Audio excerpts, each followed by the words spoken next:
यानी कि आप ग्रुप में भेज देना, तो मैं आपको रिप्लाई वहीं पे कर दूंगा। तो फटाफट रिवीजन का मकसद क्या है, काफ़ी लोगों के मेरे पास क्वेश्चन आए कि पुराना एक बार रिवीजन होना चाहिए, तो इसलिए मैंने ये सेशन रखा है। तो शुरू करते हैं। सबसे पहले जो एस्ट्रोलॉजी एक वेदांग है, और उसके अंदर हमने सीखा था कि astrology is just like giving you hint and it's like giving you the मुहूर्त। मीन्स आपको कोई भी काम कब करना है उसके लिए बेस्ट समझिए कि आपके लाइफ में आपने कुछ पर्टिकुलर अचीवमेंट के लिए प्लान किया लेकिन वो सक्सेस नहीं हो रहा है, तो एस्ट्रोलॉजी विल टेल यू कि कब आपको वो कोशिश करनी चाहिए जब आपका वो काम सक्सेस हो जाएगा। जैसे कि किसी को अगर लीगल इश्यूज है या हेल्थ पर्टिकुलर है या फिर फाइनेंशियल है या फिर भाई बहनों जुड़ा हुआ है, माता भूमि भवन, fourth house, fifth house, children related, all these houses जब भी कुंडली में किसी भी भाव में अच्छे ग्रहों का कॉम्बिनेशन बने गोचर में, मतलब आज की तारीख में जिस भाव में भी अच्छे ग्रहों का गोचर होगा, वह भाव से जुड़ा हुआ काम आप उस समय करेंगे तो आपको ज्यादा फायदा होगा। ये तो एक शॉर्टकट वाली बात हो गई जो आपको समझ में आनी चाहिए। अभी मैं फटाफट बता देता हूँ कि जो 12 भाव मैंने कुंडली में बताए हैं, ये असल में क्या है, यूनिवर्स है। 12 भाव मतलब यूनिवर्स। बीच में क्या है, पृथ्वी। पृथ्वी के चारों तरफ ये 12 राशियों के अंदर प्लैनेट, ग्रह होते हैं अलग अलग। ये उसी तरीके से है जैसे कि अर्थ बीच में है और इसको 360 डिग्री में डिवाइड किया। अर्थ के चारों तरफ जो डॉटम लाइन यानी रेफरेंस लाइन होती है, फर्स्ट लाइन 0 डिग्री लाइन, ये मेष राशि है। ओके, मतलब अगर आप 30 डिग्री देखेंगे, टोटल कितना डिग्री होता है, 360 degree. 360 divided by 12, that is 30 degree. मतलब टोटल 360 डिग्री होता है, उसमें अगर हर 30 डिग्री देखेंगे तो ये एक एक राशि होगा। और 12 राशि होती है, मेष, वृष, मिथुन, कर्क, सिंह, कन्या, तुला, वृश्चिक, धनु, मकर, कुंभ, मीन। उन राशियों के स्वामी मैंने बताए थे। उसमें से जो कर्क राशि है कैंसर, और सिंह राशि लियो, इनका एक ही, ये अकेली राशि है जिनका स्वामी एक है, यानी कि कर्क का चंद्रमा और सिंह का सूर्य। बाकी जो सभी ग्रह हैं उनकी दो दो हैं। जैसे अगर हम बात करें मेष 1 और 8, मेष और वृश्चिक, इसका मालिक कौन है, Lord Mangal.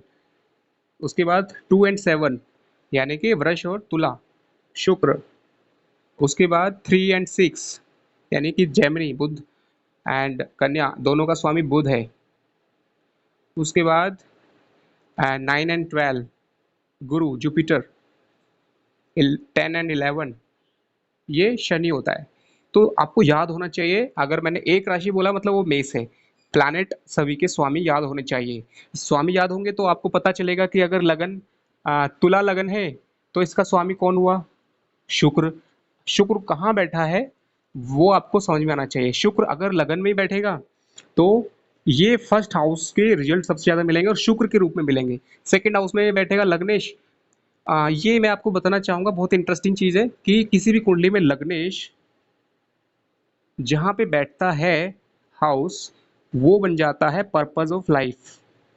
Purpose of life, ये आपको मैंने एक छोटा सा हिंट दिया है। बहुत इंटरेस्टिंग पार्ट है ये। ज्योतिष में किसी भी कुंडली में लगन का मालिक कहाँ बैठा है, वो इंसान का इंटरेस्ट, वो इंसान का लाइफ का डायरेक्शन, वो इंसान का जीवन का पर्पज उसी डायरेक्शन में चला जाता है, लग्नेश की दिशा में।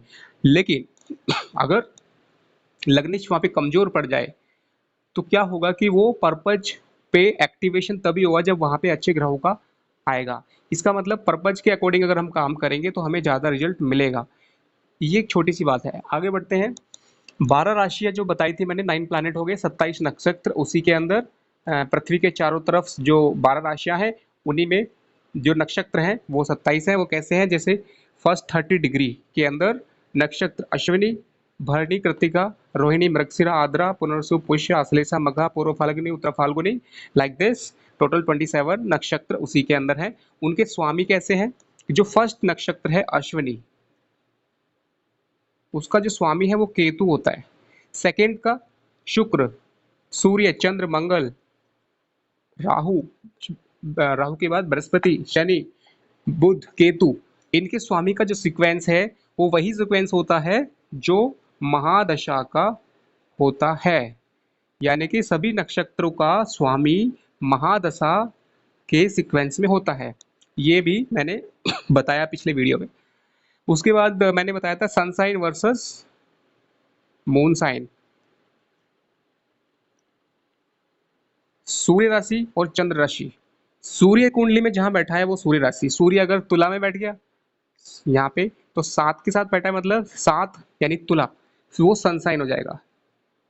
मून अगर चंद्रमा यहाँ पे बैठा है, ठीक है, यहाँ पे 7 होगा तो 8 9 10 11 12 1 2 3 4 यानी कि कर्क 4। सूर्य राशि वो राशि है जहाँ पे सूर्य बैठा है, चंद्र राशि वो राशि है जहाँ पे चंद्रमा बैठा है। तो ये आपको मैंने लास्ट टाइम बताया था, इन दोनों के चेंज, इन दोनों में डिफरेंस रफली आपको याद होने चाहिए। इनमें कौन सा अच्छा है? चंद्र राशि ज़्यादा अच्छा रिजल्ट देती है। सूर्य राशि मतलब 1 महीने का रिजल्ट, चंद्र राशि मतलब 1 दिन का।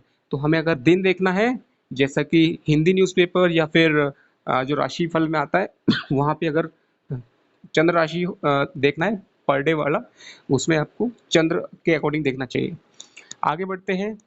एक मैंने बताया था राशियों को याद करने के लिए, यहाँ पे मैंने आपको फायर यानी कि मोमबत्ती लगाई थी, इधर मैंने फैन लगाया था, एयर साइन वायु तत्व की राशियाँ, यहाँ पे मैंने अर्थ बनाई थी यानी पृथ्वी तत्व की राशियाँ, यहाँ पे बादल क्लाउड्स बनाए थे, मतलब ये क्लाउड्स किस लिए हैं?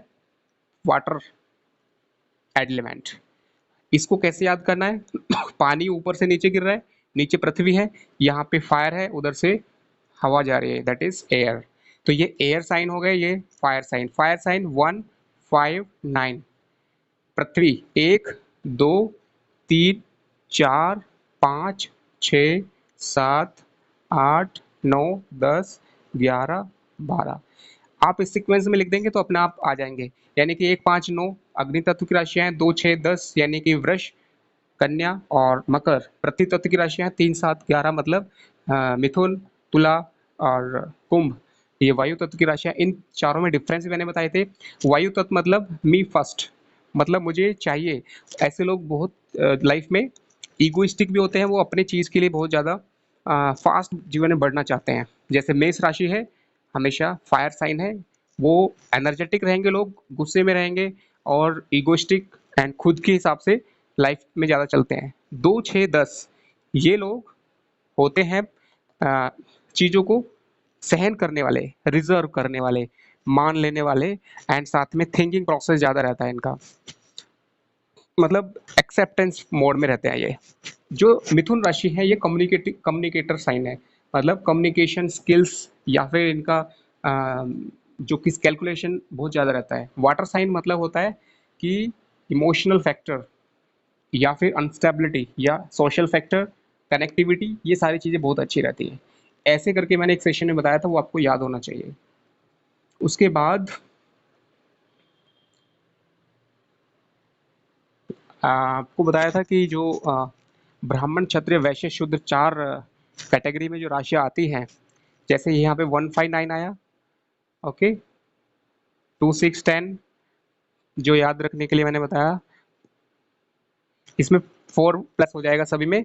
1 + 4 5 5 + 4 9 2 + 4 6 6 + 4 10 3 + 4 7 7 + 4 11 यहाँ पे 4 + 4 8 + 4 12, ये आपको हमेशा याद रहना चाहिए। इसमें ब्राह्मण क्षत्रिय वैश्य शूद्र जो ऊपर वाली है ये ब्राह्मण राशियां हैं।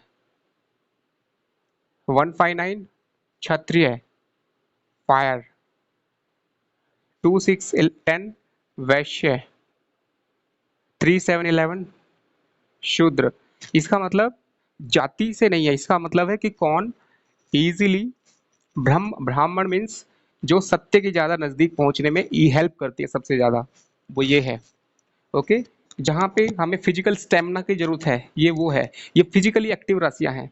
और ये जो वैश्य है ये फाइनेंशियली एक्टिव है, ये फिजिकली एक्टिव है, ये स्पिरिचुअली एक्टिव है। ओके, और फिजिकल के अंदर ये हेल्प ये मीन्स आपको प्रोटेक्शन मोड में रहती है और ये सर्विस मोड है। ओके, तो ये आपको याद रखना चाहिए, ये हेल्प करती है। इनमें अगर ज़्यादा प्लैनेट होंगे कुंडली में तो वैसा ही प्लैनेट रिजल्ट देते हैं, जिस राशि में ज़्यादा प्लैनेट होंगे। उसके बाद मांगलिक। मांगलिक क्या होता है? किसी भी कुंडली में मंगल अगर बहुत ज़्यादा डोमिनेटिंग एनर्जी रखता हो आपके व्यक्तित्व पर, नेचर पर, तो मांगलिक होता है। उसका रीज़न है कि मंगल वारा, 12th हाउस, ये लगन, चौथा भाव, सातवां, आठवां, इसमें से कहीं पे भी मंगल होगा, इसे मांगलिक बोलते हैं। मंगल पे या तो दृष्टि या फिर मंगल के साथ, आइदर अलोंग विद मंगल और एस्पेक्टेड। अगर कुंडली में मंगल के ऊपर दृष्टि, एस्पेक्ट अगर शनि का हो, या फिर बहुत ही पॉजिटिव प्लैनेट का हो, या मंगल के साथ बहुत ही पॉजिटिव प्लैनेट हो, या साथ में कोई समझिए कि शनि, शनि चाहे कैसा भी हो, नेगेटिव भी हो, तो मंगल की जो अनस्टेबल एनर्जी है उसको कंट्रोल कर देता है। या मंगल खुद एग्जॉल्टेड हो, उच्च राशि में हो, तो ये बेसिक है। अगर मांगलिक दोष खत्म होने के लिए, मंगल खुद उच्च का है, मंगल पे बहुत अच्छा प्रभाव है, मंगल को बहुत अच्छे ग्रह देख रहे हैं, तो मंगलिक दोष इफेक्ट कम हो जाता है। Otherwise after the age of 35 years ये मैच्योरिटी आ जाती है उस अनस्टेबल मार्स को, मंगल को, और ये मंगल अंडर कंट्रोल हो जाता है। और मांगलिक की शादी मांगलिक से होनी चाहिए ऐसा जरूरी नहीं है। मांगलिक मतलब फाइटिंग स्पिरिट, नेचर, ये फ्रैंकनेस बहुत ज़्यादा होती है। और मांगलिक को अगर आपको पामिस्ट्री में देखना है,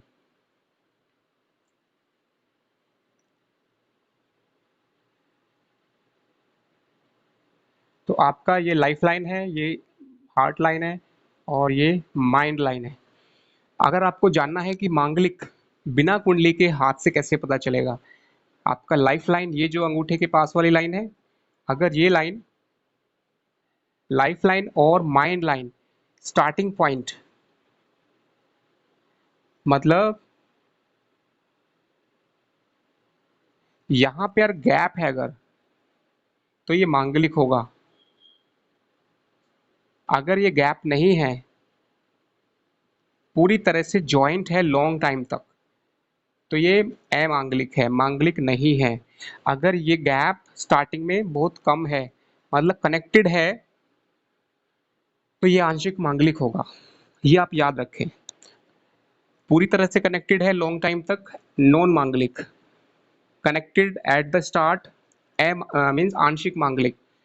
and gap, prominent gap between life line and mind line, it is a fully manglik yog. तो ये आपको हाथ से ऐसे आप देख सकते हैं मांगलिक योग को। अगर आपको पामिस्ट्री में इंटरेस्ट है तो नेक्स्ट बैच जब भी स्टार्ट होगा यू कैन ज्वाइन दैट। तो ये मांगलिक योग हो गया। और एक स्टोन थ्योरी है, पहले आपको भाव थोड़ा सा बता देता हूँ एक बार फिर से। कुंडली के अंदर ये हमेशा फर्स्ट भाव रहेगा, ये सेकंड भाव, थर्ड, तीसरा भाव, third house, fourth, that is fourth house, चौथा भाव, फिफ्थ हाउस, पांचवा भाव, सिक्स्थ, सेवेंथ, सातवां, 8, 9, 10, 11, 12, ये भाव हमेशा फिक्स रहते हैं। एंड साउथ इंडिया में मैंने बताया था कि साउथ इंडिया के अंदर जो चार्ट बनता है वो अलग, उसके अंदर ये हमेशा राशि है, मेष राशि, इस पोजीशन को चेंज नहीं कर सकते। मेष राशि हमेशा यहीं पे रहेगी, इसमें लगन चेंज होता रहेगा। लेकिन नॉर्थ इंडियन चार्ट में लगन हमेशा यहीं पे रहेगा, यानी फर्स्ट हाउस हमेशा यहीं पे रहेगा, राशियां चेंज हो सकती हैं। South Indian and north Indian में यह फर्क हमेशा याद रखें, ये मैंने पिछले सेशन में बताया था। और भाव के अलावा उनका जो इम्पोर्टेंस है, भाव का इम्पोर्टेंस मतलब पहला भाव हमेशा आपको किसी भी चीज काम को आप स्टार्ट करते हैं, this is first of everything, first impression of everything. जैसे कि कोई भी नया काम स्टार्ट करते हैं, वो काम स्टार्टिंग में ही अटक जाता है अगर लगन में शनि है या लगन में नेगेटिव प्लैनेट है। जो पॉजिटिव प्लैनेट होगा वो आपके हमेशा फर्स्ट काम को शुरुआत अच्छे से कराएगा, और ये है एंडिंग। ये है उसका रिजल्ट। फिफ्थ हाउस जो होता है ये हमेशा एक्सपेक्टेड रिजल्ट देता है। ये जो 11th हाउस है ये अनएक्सपेक्टेड एंड बिग रिजल्ट देता है। उसके बाद मैंने बताया था कि हर एक भाव से अगर हम डिटेल में जानना चाहते हैं एस्ट्रोलॉजी को, तो हर फैक्टर लाइफ का, जैसे कि मनी है, मनी को आप सिर्फ सेकंड भाव से ना देखें, सभी भाव आपको मनी में कंट्रीब्यूशन करेंगे। लगन बहुत अच्छा है तो आदमी के सेल्फ फिजिकली फिटनेस वो हेल्प करेगी फाइनेंशियल मैटर में। सेकंड हाउस स्ट्रांग है तो फाइनेंशियली रीजन क्रिएट होंगे। रीजन मतलब luckily you will get chance for money through patronage, मतलब घर की वजह से। थर्ड हाउस स्ट्रांग होगा through third house factor, through your initiative, आपके हाथ से, मतलब आप कोई हाथ से कुछ अच्छा, अगर थर्ड हाउस बहुत स्ट्रांग है यहाँ पे, strong all this in the sense like, अगर स्वग्रही शनि है यहाँ पे, लग्नेश यहाँ पे बैठ जाए, ये हाउस पावरफुल हो जाए, केंद्र और त्रिकोण का कोई स्वामी यहाँ पे बैठ जाए, तो आपका हाथ में या फिर आपका सोशल मीडिया कनेक्टिविटी बहुत स्ट्रांग होगा। फोर्थ हाउस फाइनेंस में कैसे आता है, आपका जो प्रॉपर्टी है आपका नाम पे वो आपको लकीली ज़्यादा मिलेगा, facilities and all. Fifth house मतलब आपका टैलेंट, यानी कि आपका मीन्स प्रारब्ध कर्मा बहुत स्ट्रांग हुआ जिससे आप जल्दी सीखेंगे। ये है आपका अफर्ट करने से रिजल्ट मिलना, ये है पिछले जन्म का, आपने बहुत चीज़ में पहले से लास्ट बर्थ में जो मेहनत की हुई है प्रारब्ध में, उस मेहनत की वजह से आप कुछ भी सीखेंगे वो जल्दी समझ लेते हैं, जल्दी सीख जाते हैं because of fifth house. Six house, ये सारी चीज़ें मैंने बताई थी, tendency, tendency to maintain your physical fitness, physical appearance and all everything, so these all are tendency. Second house tendency for getting financed, tendency to do something, initiative, tendency to attach some with for pleasure and satisfaction in life। अगर यहाँ पे शनि या कुछ problem आ जाए तो इंसान को कभी संतुष्टि नहीं मिलती है, हमेशा वो टेंशन में रहता है। अगर चौथे भाव में पापी ग्रह बैठ जाए, पांचवें भाव में अगर शुभ ग्रह बैठा होगा तो अच्छे से हमेशा आप सीखेंगे। This will be good for you for learning new things always, and education भी इससे इसी से होता है। सिक्स हाउस में अगर नेगेटिव प्लैनेट होंगे, राहु होगा, तो फाइटिंग एफिशिएंसी विद प्रॉब्लम्स अच्छी रहेगी, बट बाकी की चीज़ें भी अच्छी होनी चाहिए। अकेला फाइटिंग स्पिरिट ज़्यादा होने से क्या होगा कि आपका लड़ने की, दूसरों से लड़ाई करने की जो ताकत है वो भी बढ़ जाती है, तो उसकी वजह से प्रॉब्लम भी हो जाती है। तो ये चीज़ हमें कॉमन सेंस लगानी पड़ती है कि फाइटिंग स्पिरिट बहुत ज़्यादा भी ना हो। Seventh house tendency to connect with somebody. Eight house tendency to create your hidden talent. अगर हिडन टैलेंट को ज़्यादा है, जैसे ऑकल्ट साइंस है, ये भी एट हाउस से आता है। ओके, बहुत सारी चीज़ें मैंने लास्ट वीडियो में बता चुका हूँ, इसलिए you can go through the last video, you will find all this small small explanation to every house. अलग अलग भाव से क्या मतलब है वो आप पढ़ेंगे तो जल्दी समझ में आएगा। ओके, सो ये थे। एंड लास्ट अभी करते हैं स्टोन थेरेपी। रफली मैं आपको बताना चाहूँगा स्टोन थेरेपी। कुंडली के अंदर हमेशा जो लग्नेश है उसका स्टोन नंबर वन प्रायोरिटी है। उसके बाद भाग्य का, फर्स्ट इज लग्नेश, सेकेंड पावरफुल इज भाग्येश, नाइन्थ लॉर्ड भाग्य। यहाँ पे जो भी राशि होगी उसका स्वामी का रत्न पहनेंगे लग्नेश, वो हमेशा अच्छा है। दूसरा भाग्येश। उसके बाद आप पर्पज से पहन सकते हो, अगर आपको प्रोफेशनल अचीवमेंट चाहिए तो टेंथ लॉर्ड का रत्न पहनेंगे। अगर आपको ये हाउस को स्ट्रॉन्ग करना है, आपका पर्टिकुलरली एक साल के अंदर अगर आपका कोई लीगल इशू चल रहा है तो ये स्टोन आपको हेल्प करेगा। तो हाउस के अकॉर्डिंग जब भी आपका जो प्रॉब्लम है उस हाउस से रिलेटेड उसकी जो गोचर है वो देख के कि गोचर में कौन सा प्लैनेट कितना सपोर्ट कर रहा है, इवन गोचर का भी आप स्टोन पहन सकते हैं। जैसे अगर आपका शनि लगन में है, लग्नेश आपका शनि है, तो आप उसका पहन सकते हैं। या फिर पंचम भाव में समझ लीजिए कि शनि है और वहाँ पे शनि चल रहा है, तो पंचमेश का पहनेंगे तो ये उस पर्टिकुलर टाइम में आपको लाभ करेगा। तो स्टोन का मतलब है कि जिस भाव का भी स्वामी उसका रत्न। अब रत्न आपको मालूम होगा, जो सूर्य होता है सन, यानी कि सिंह राशि, उसका रत्न होता है रूबी। माणिक्य है, चंद्र यानी कि कर्क राशि का स्वामी मोती। उसके बाद आपका जो मंगल, इसको बोलते हैं मूंगा, कोरल यानी कि 1 और 8। बुध, पन्ना, ये 3 और 6, मतलब मिथुन और कन्या राशि, इसका पन्ना। गुरु, 9, 12, 9 मतलब धनु, 12 मतलब मीन, और इसका रत्न आएगा पुखराज, topaz, yellow stone, green stone, red stone, white stone and dark red, that is ruby. Okay.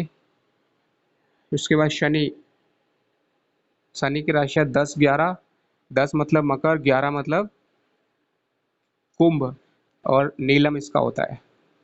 Rahu and Ketu, Rahu का गोमेद, केतु लहसुनिया, कैट्साई। तो ये आपको याद होने चाहिए कि किस ग्रह का, किस राशि का कौन सा स्टोन होता है और कितना होता है स्टोन। आपके वेट के हिसाब से, अगर आपकी एज 50 अप 50 एंड बिलो है तो 5 रत्ती, 60, 50 टू अप टू 60, 6 रत्ती। एज मतलब इसमें आपको देखना पड़ेगा वेट ऑल्सो, वजन, वेट के हिसाब से। ओके। तो ये भी एक याद रखें कि मिनिमम हमेशा 5 रत्ती पहनना चाहिए। ज़्यादा वेट पे पहनने में कोई प्रॉब्लम नहीं है, बट मिनिमम 5 रत्ती हमेशा पहना जाता है कोई भी स्टोन। उससे कम पहन सकते हैं, बट उसका एक टाइमिंग है, उसके अकॉर्डिंग महादशा और अंतरदशा के अकॉर्डिंग देख सकते हैं। तो स्टोन थेरेपी मैंने रफली बताया है। एंड महादशा अंतरदशा का जो रेमेडीज है, ये लास्ट पार्ट है। अगले 2 मिनट में रेमेडीज मैं फिनिश करूंगा। किसी भी कुंडली में अगर आपका महादशा सूर्य का चल रहा है या फिर सूर्य वीक है, सूर्य का हमें रेमेडी करना है, ये मैंने बताया था पहले भी। आप रफली याद रखें कि सूर्य मतलब होता है राजा, या फिर बॉस, या फिर पिता, या फिर इम्यूनिटी। तो इन सब से जुड़ी हुए उपाय करें। जो भी ग्रह है उससे जुड़ी हुई चीज़ों के उपाय आप करेंगे, वो बढ़ जाएगा, वो इम्प्रूव हो जाएगा, वो ठीक हो जाएगा। चंद्रमा से जुड़ी हुई चीज़ें हर चीज़ के अंदर हैं। अगर डे में देखेंगे तो मंडे, अगर हम नंबर्स में देखेंगे तो ऐसे करके हर चीज़ के अंदर आता है। अगर आप घर में रिलेशनशिप देखेंगे तो ये माता है। अगर आप कलर वाइज देखेंगे तो वाइट। अगर आप लिक्विड में जाएंगे तो वाटर। तो जल से भी आप उपाय कर सकते हैं चंद्रमा का। कैसे करना है? जब भी आप पानी पिएंगे तो उसको कनेक्ट करना है अपने आप से, उसको जस्ट आंखें बंद करके you should pray, you should think positive, and this water will work very magical and it will help you to improve your moon. चंद्रमा को इम्प्रूव करेगा। माता, माता से लिया हुआ गिफ्ट आपको हेल्प करेगा, माता से आशीर्वाद और उनके जो भी है, क्योंकि आपका चंद्रमा मन से कनेक्टेड है। तो माता के लिए ये सबसे ज़्यादा इफेक्ट करेगा। हो सकता है कि आपका जो मन है वो अपने किसी भी रिलेटिव के लिए बहुत ज़्यादा इमोशनली कनेक्ट हो, तो आप उससे जुड़ेंगे तो भी आपका चंद्रमा स्ट्रांग होगा। माता का ये बाय बर्थ मोस्टली माना जाता है, बट जरूरी नहीं है कि सिर्फ माता से ही। आपका इमोशनल अटैचमेंट जिससे भी है उससे आप ज़्यादा जुड़ेंगे तो चंद्रमा स्ट्रांग होगा। उसके बाद मंगल, मंगल मतलब भाई, मतलब ब्रेविटी, बहादुरी। मंगल मतलब हिम्मत, लाल रंग, ट्यूसडे। उसके बाद हनुमान जी, अलग अलग जैसे कि सूर्य का आदित्य हृदय स्तोत्र है, इनके जो मंत्र हैं वो भी आप याद रखें सभी के। ओम सूर्य नमः, ओम चंद्राय नमः, ओम मंगलाय नमः, ओम बुधाय नमः, ओम श्री गुरुवे नमः, ओम शुक्राय नमः, ओम श्री शनेश्वराय नमः, ओम श्री राहवे नमः, ओम श्री केतुवे नमः। अलग अलग ग्रहों के ये मंत्र हैं। उनके अंदर मंत्र भी 3 तरह के होते हैं: बीज मंत्र, सात्विक मंत्र और तांत्रिक मंत्र। तो आप सिर्फ सात्विक मंत्र करें जो मैंने अभी बताए हैं। जो तांत्रिक मंत्र और बीज मंत्र है वो प्रॉपर नहीं करेंगे तो उनका नुकसान हो सकता है। तो सिंपली जो सिंपल मंत्र हैं उन्हीं को आप हमेशा प्रैक्टिस में लेके आए। मंगल के बाद बुध।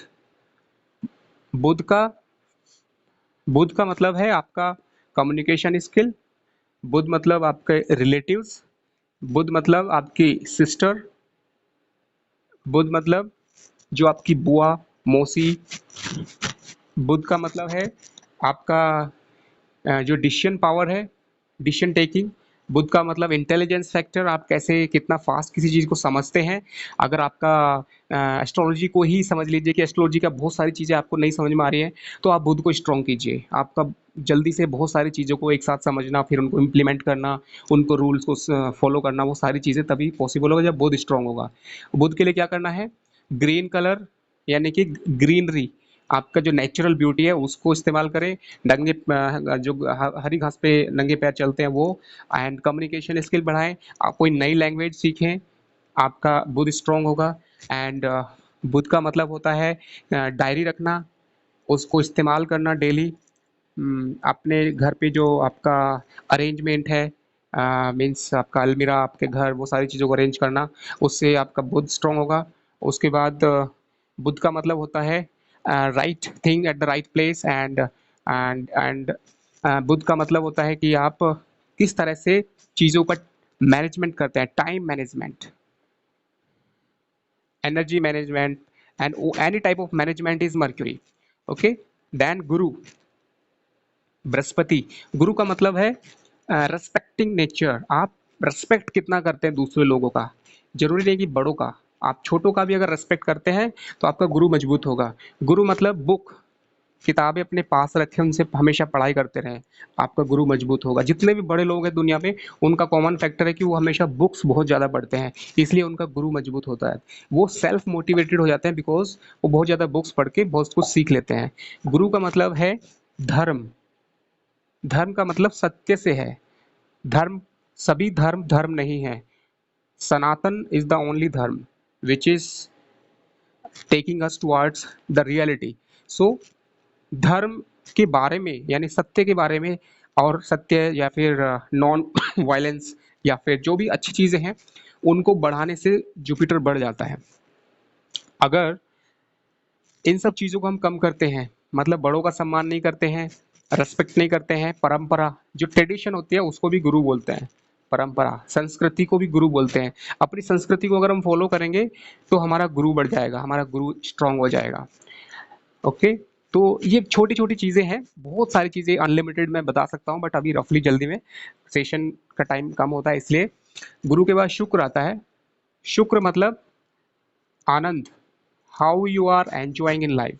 ये शुक्र का जो बेस्ट राशि है वो मीन राशि मानी जाती है, यानी कि मोक्ष की राशि है ये, और ये स्पिरिचुअलिटी की राशि है। तो असली जो आनंद है वो आता है स्पिरिचुअलिटी से। स्पिरिचुअलिटी मतलब ज्ञान, हायर नॉलेज। तो हमें हमेशा शुक्र को इम्प्रूव करना है तो हमें स्पिरिचुअलिटी को बढ़ाना पड़ेगा लाइफ में, तो शुक्र स्ट्रांग हो जाएगा।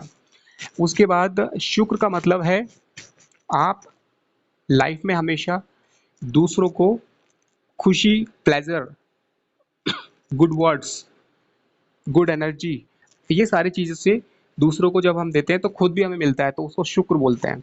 एंड शुक्र का मतलब होता है दही। शुक्र का मतलब है जो भी आप हीलिंग वाला काम करते हैं ये भी शुक्र है। शुक्र का मतलब है आयुर्वेद, नेचुरोपैथी। शुक्र का मतलब आप केयर करना दूसरों के, ये शुक्र है। उसके बाद शनि आता है। शनि मतलब होता है focus, when you focus on something very positively. जैसे कि आप कुछ भी जिंदगी में कर रहे हैं, अगर फोकस है उस पर तो वो रिजल्ट मिलेगा आपको, लेकिन आपका फोकस डिवाइड हो गया है, बहुत सारी चीजें कर रहे हैं बट फोकस नहीं है, तो रिजल्ट नहीं मिलेगा। इसलिए कुंडली के अंदर जो 10वां और 11वां भाव है, 10 and 11, 10 is Karma, 11 is result. तो ये दोनों तभी मिलता है जब आपका फोकस ज्यादा रहता है। शनि मतलब 11वां भाव रिजल्ट, तो शनि का मतलब है लाभ, शनि का मतलब है हमें जो प्रोफेशन है, कर्म है, दिल से अगर हम कर्म करेंगे तो हमें रिजल्ट मिलेगा। तो शनि का उपाय है दिल से कर्म करना। शनि का मतलब है जो लोग अपाहिज हैं, जो लोग डिसेबल्ड हैं, उनकी हेल्प करना। शनि का मतलब है सर्विस विदाउट सेल्फ, मतलब खुद की परवाह किए बिना सेवा भाव रखना, ये शनि होता है। शनि का मतलब है सिंप्लिसिटी, लाइफ में दिखावा ना करना, सादगी, ईमानदारी, ऑनेस्टी। लेकिन शनि दुःख का भी कारक है। अगर आप बहुत ज़्यादा सिंप्लिसिटी, बहुत ज़्यादा ऑनेस्टी, बहुत ज़्यादा सब कुछ करेंगे तो आपको शनि का कारक दुःख का भी कारक है, इसलिए दुःख भी मिलता है। इसलिए हम क्या करते हैं, शनि के साथ शुक्र और गुरु को बैलेंस करते हैं। ओनली शनि के ही उपाय नहीं करने चाहिए। अकेले शनि के उपाय से प्रॉब्लम्स भी आती हैं। राहु, राहु का मतलब है जमाने के साथ चलना, ट्रेडिशन, मॉडर्न होना। राहु मतलब फॉरेन लैंग्वेज, पर्टिकुलरली इंग्लिश, ज़्यादा दुनिया से जुड़ने की कला। राहु का मतलब है मोबाइल। राहु मतलब माया, आप कैसे माया का इस्तेमाल करते हैं। राहु का मतलब है बहरूपिया, चेंजिंग पर्सनैलिटी। आपकी पर्सनैलिटी सिचुएशन के हिसाब से कितना चेंज हो जाती है, मीन्स वो आपकी राहु की कैपेबिलिटी बढ़ा देती है। अगर आप की जो पर्सनैलिटी है वो सिचुएशन के हिसाब से फ्लेक्सिबल है तो राहु आपका स्ट्रांग है। राहु का मतलब है एक्सपर्ट होना। राहु का मतलब है बियॉन्ड, बियॉन्ड लकीर का फकीर ना बनना, वो राहु है जो आपको एक्सपर्ट बनाता है, लीग से हटकर जिंदगी में जाने को बोलता है। राहु का मतलब है कि जो बड़े हैं, हमारे पूर्वज हैं, उनसे जुड़ना। अपने जो पित्र हैं, अपने जो बड़े हैं, अपने जो उनसे जुड़ने को राहु बोलते हैं। राहु अगर खराब होगा तो आपके पितरों से जो आपको आशीर्वाद या एनर्जी मिलनी चाहिए वो नहीं मिल पाएगी, इसलिए कनागत श्राद्ध करते हैं। केतु, केतु का मतलब है सत्य की पराकाष्ठा। केतु का मतलब है मकर ध्वज। केतु मतलब बुलेट ट्रेन, फास्ट। केतु मतलब आप कुछ कर रहे थे, अचानक से आपने एकदम ट्रैक चेंज कर दिया। आप एक एक्टर बन के बन चुके थे, अचानक से आप साधु बन जाते हैं। आप साधु बन गए थे, अचानक से आप बिजनेसमैन बन जाते हैं। ये केतु आपको सडन ट्रैक चेंज करने वाली कला देता है। केतु मतलब होता है कि सत्य को जानकर हमें जीवन में आगे बढ़ना चाहिए। तो ये बहुत सारी चीजें हैं जिसको हम आगे सेशन में नेक्स्ट बैच